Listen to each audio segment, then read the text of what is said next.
Welcome to Craft a Brew. Let's make some fruit wine.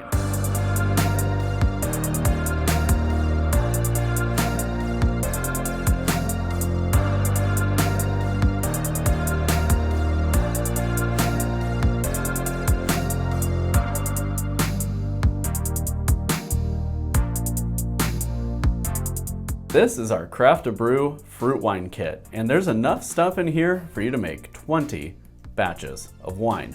Today, we're going to be making a whole fruit blueberry wine, and it's one of the many recipes included in the recipe section of the instruction booklet of our fruit wine kit. This is going to be a whole fruit wine, meaning we're going to be using fruit in a brewing bag in a bucket to make this wine. And while it's going to take a little bit longer than making just a straight juice wine, using the whole fruit is going to give us a more complex and very strongly blueberry forward wine on the other end.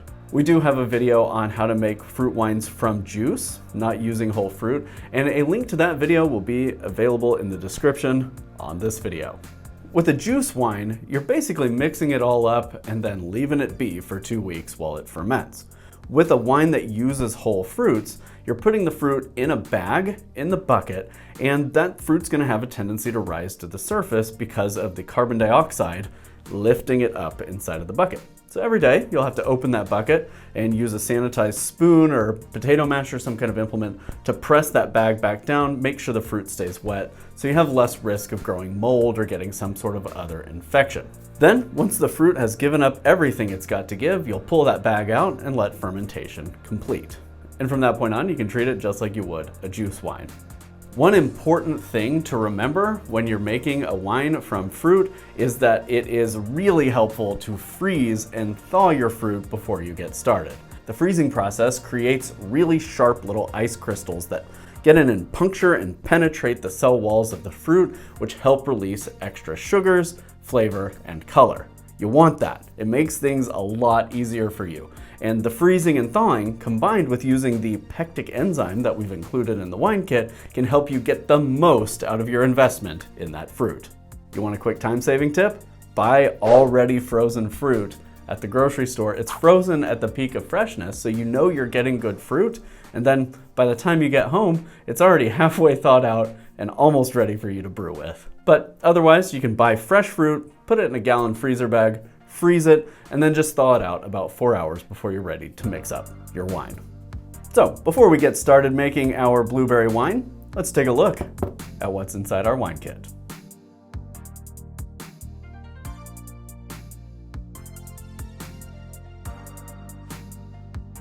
I'm very excited about this wine kit because I helped develop the recipes included in the recipe book, so it's a little bit personal to me. And there's that instruction booklet, complete with recipes. Just flip to the fold in the middle, and your recipes start there. Today's recipe is going to be this one for blueberry wine.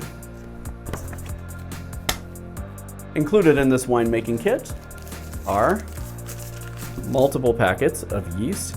Each of these packets has 5 grams of yeast in it, and you only need about 1 gram of yeast for every gallon of wine you make. Now, in today's video, we're going to be using a whole packet of yeast, but if you wanted to, you could part it out 5 ways. We include 2 different kinds of yeast in here. One is great for white wines or light colored fruits. The other is good for dark colored fruits and red wines. We've got this little baggie, which includes a hose clamp, the cap for the end of your racking cane, a stopper, and an airlock. Your racking cane, a packet of sanitizer, there's a packet of Wine Tannin, acid blend, yeast nutrient, your Campden tablets, aka potassium metabisulfite, potassium sorbate, which together with your Campden tablets forms your basis for how you stabilize your wine, pectic enzyme, the bag that you're going to put your fruit in. This is reusable. There's your glass carboy, the hose for your racking system, and lastly, your bucket and lid. All right, now that we've got everything unpacked, let's reset a little bit, get all of our ingredients together, and make some wine.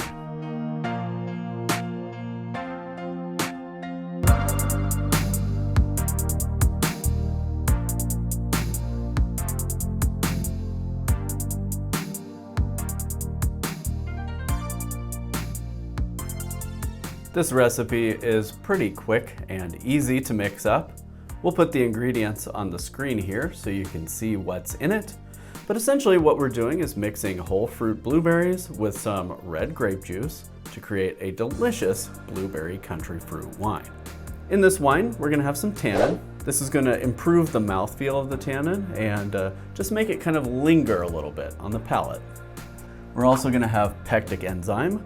In addition to squishing up our fruit, the pectic enzyme is going to help break down even more of the cell structure and release that great color and juice and flavor. And also in this wine, we're going to have some yeast nutrient. The yeast nutrient just makes sure that your yeast have a balanced diet. If they're just eating sugar, that's not going to make for a healthy fermentation.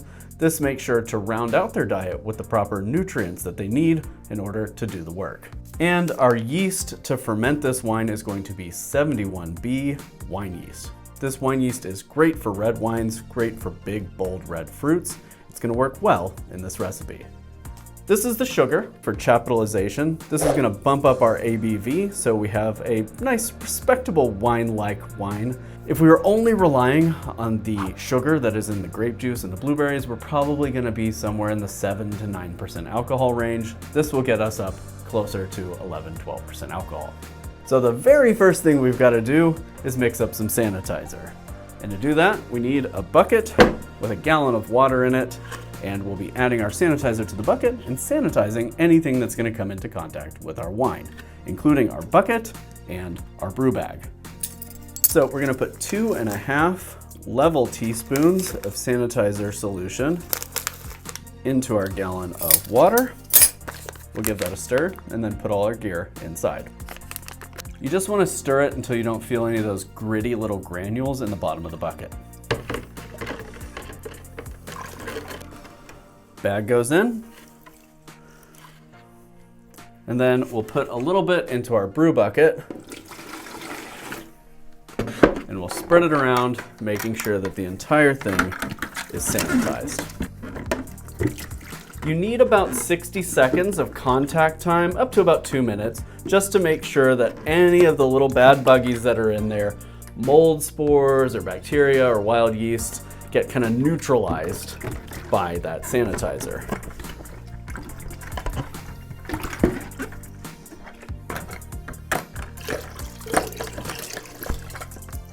Okay, next we're going to add one of our bottles of red grape juice.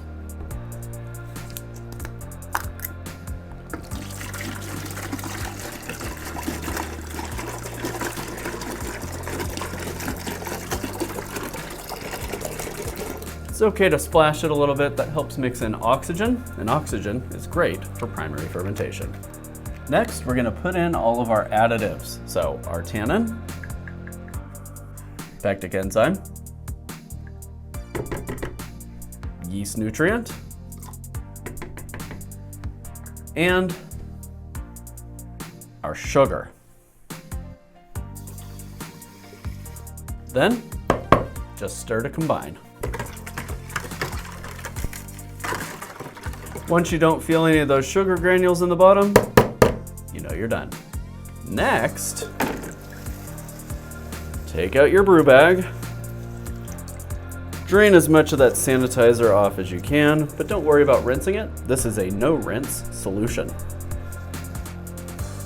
We're going to put the bag directly into the bucket and we'll just wrap it around the outside for now.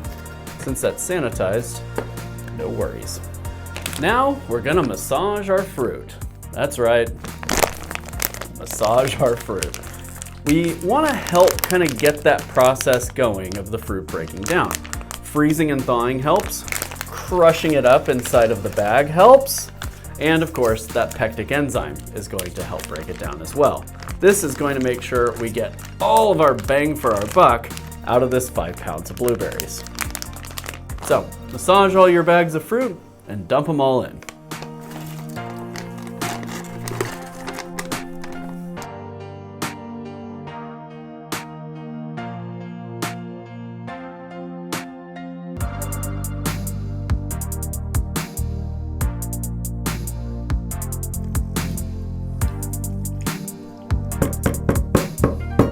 That is looking real good.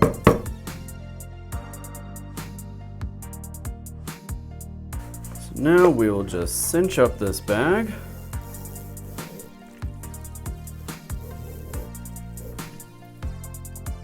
Put a loose knot in it. And then using our sanitized spoon, we'll press that down below the liquid line. Now your goal is to make sure that your liquid is above 1 gallon in here. Looks like we've got about 1 1/4 gallons. Those blueberries are gonna release a lot of juice. 5 pounds of blueberries are gonna put out about a 1/2 gallon of juice. But you're also gonna have a lot of blueberry sediment coming out of there as well. So once we take this bag out here in a couple of weeks, we're really gonna wanna make sure we squeeze every last drop of juice out of that bag, making sure that there's nothing left in the bag but solids. And of course, we're gonna hold on to this extra juice that we purchased, because once we transfer this from primary into secondary, we're gonna wanna minimize headspace. So that might require that we use some of this juice to top up the carboy to minimize headspace and reduce the potential for oxidization. So just set that back and wait, because you may need it later. Now it's time to get our airlock and stopper sanitized. And in a moment, we will also sanitize our bucket lid. And here we are at the moment you've all been waiting for. We're gonna add our yeast. The yeast is the little microbe that is going to be fermenting our sugars into alcohols and turning our juice into wine. Yeast is a single-celled organism, technically a fungus, and its whole role in life is to convert sugars into alcohol and carbon dioxide, as well as reproduce. So what we're gonna do is pitch this entire packet of 5 grams of yeast directly in here. No need to stir. It will rehydrate, it will start growing and multiplying and fermenting, and before you know it, this is gonna turn itself into a delicious blueberry wine. So, top comes off, and sprinkle it in. Now we'll sanitize our lid.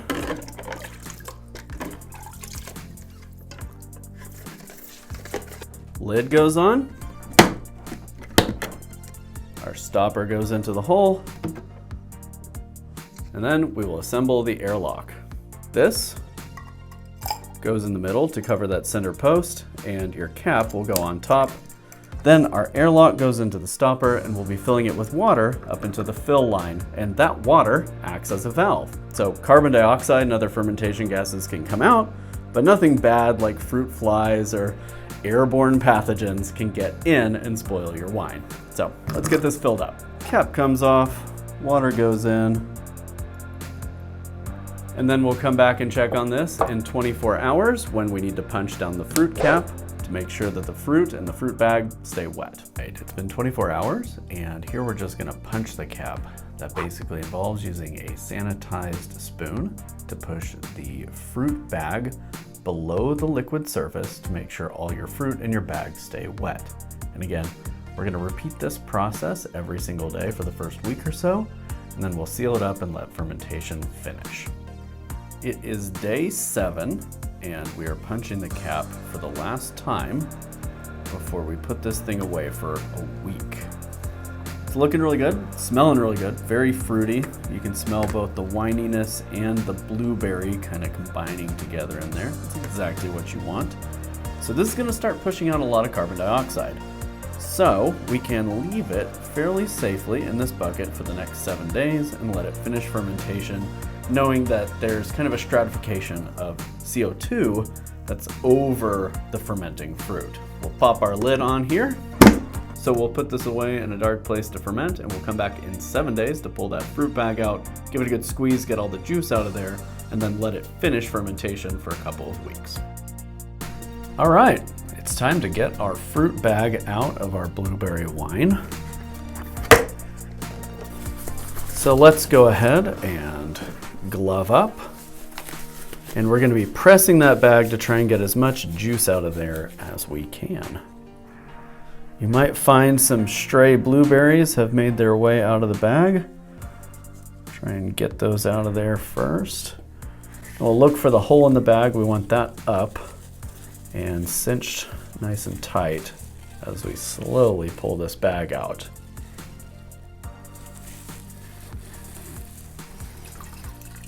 And then we're just going to be pressing as much juice out of the bag as we can get.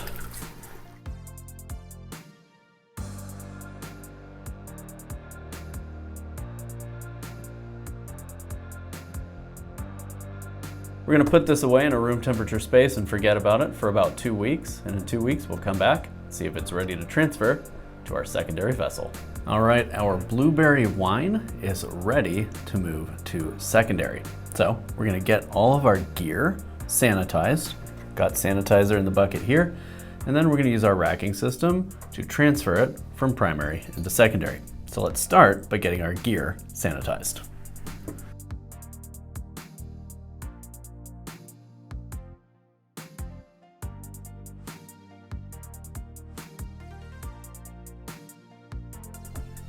Okay, to get our siphon started, we're gonna fill this tube all the way up with water. Then we'll put in our racking cane and we will open the hose to allow the water to run out. That will start pulling our wine up and through the tubing. Then we'll close it off when the wine starts flowing and move it over into our carboy.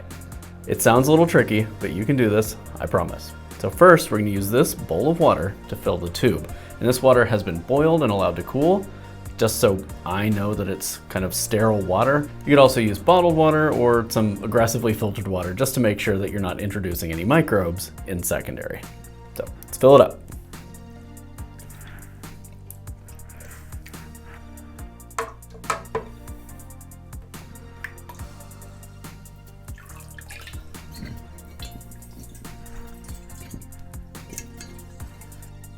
As we get near the end, we'll go ahead and tip that bucket so that way the end of our racking cane stays submerged and we can get as much of that liquid out of the bucket as possible.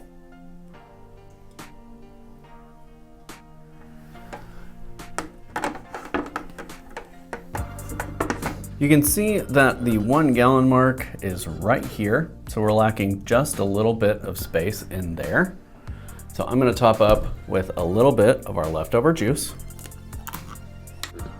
So we're just gonna take that carefully down the side, just to bring it up to the letters there.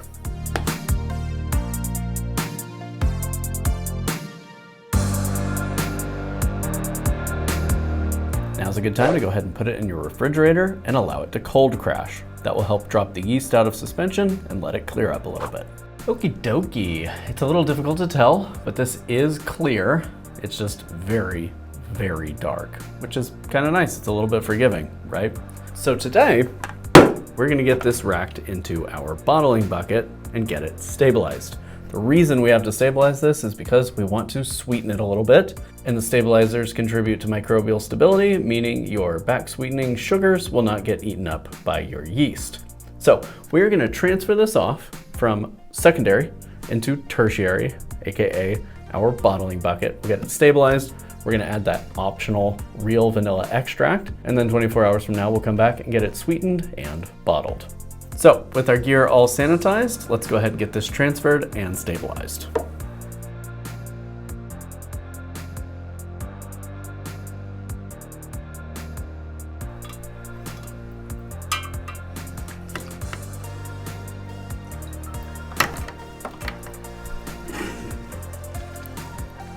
And I'm just gonna tilt my bucket slightly to make sure that my racking tubing is submerged underneath the wine. And then once we've transferred about 1/3 of that off, I can be comfortable setting my bucket back down and letting the wine just continue to flow.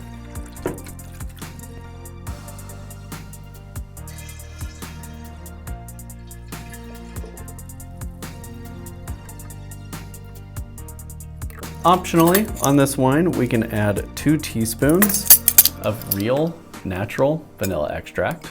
We're gonna go ahead and do that because it adds a nice kind of vanilla character, but mostly it smooths it out, gives it almost a barrel-aged kind of sensation in the flavor profile.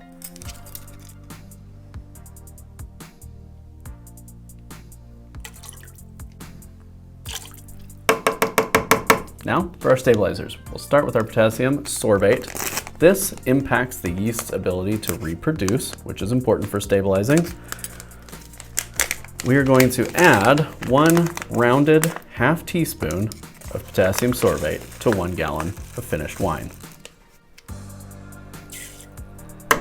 And next we're gonna add our potassium metabisulfite, AKA our Campden tablets. And this is just an antioxidant that impacts the yeast's ability to synthesize. So in tandem, these 2 chemical stabilizers will allow you to sweeten your finished wine. The dosage rate on a Campden tablet is 1 per gallon. Looks like that. The best way to add this is to put it between 2 clean spoons, and then you can crush it up into a powder.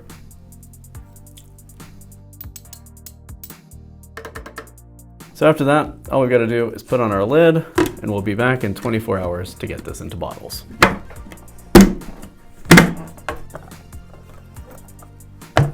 Easy as that. All right, it is time to get our blueberry wine sweetened and bottled. It is stabilized.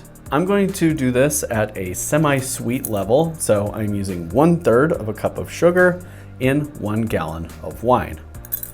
So basically what we're gonna do is just pop the top off of here, slowly add our sugar while stirring, trying to not break the surface tension of the wine too much. And once we don't feel those sugar granules in there anymore, it will be time to get it bottled. So I have a sanitized slotted spoon here. This is one of the better tools for doing this with because some of the wine can pass through the holes, those little slots there. It smells like good wine.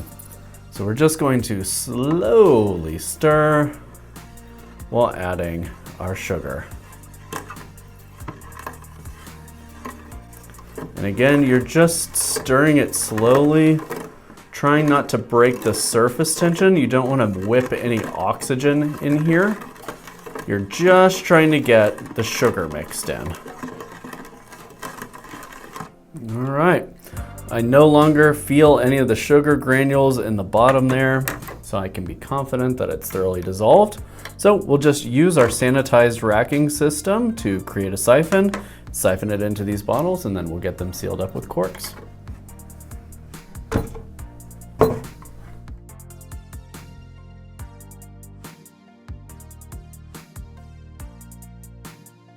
We have our clip arranged here so it's right at the top of the bottle, so that way we can control flow into our bottles.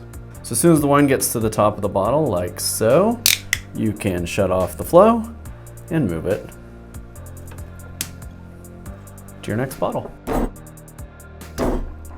And there we have it, 4 wonderful bottles of blueberry wine and a nice little tasting glass for ourselves at the tail end. And you can smell the big kind of fruity punch of that grape juice. But the blueberry is there, especially the blueberry tannin. I mean, you can smell it. You can smell that it's got that nice kind of tannic, kind of Merlot or Cab Sav kind of bite to it. Just semi-sweet. That sweetness really enhances the blueberry flavor. So you pick up obviously the fermented side of the blueberry, which kind of presents as like a winey kind of side with the grape juice. But then there's a little bit of a fresh fruity punch in there where you can kind of tell that it's made from blueberries. You know, fermenting fruit-based wines, you're never gonna exactly achieve the flavor of what fresh fruit tastes like because you're fermenting it. You're converting a lot of those compounds into other things. But this still really retains some of the essence of the blueberries and of the grape juice, and is just a really excellent early drinking wine. Really lovely. I hope you follow our channel for more content like this. We've got a ton of home brewing content here on the Craft to Brew channel. Until next time, happy winemaking.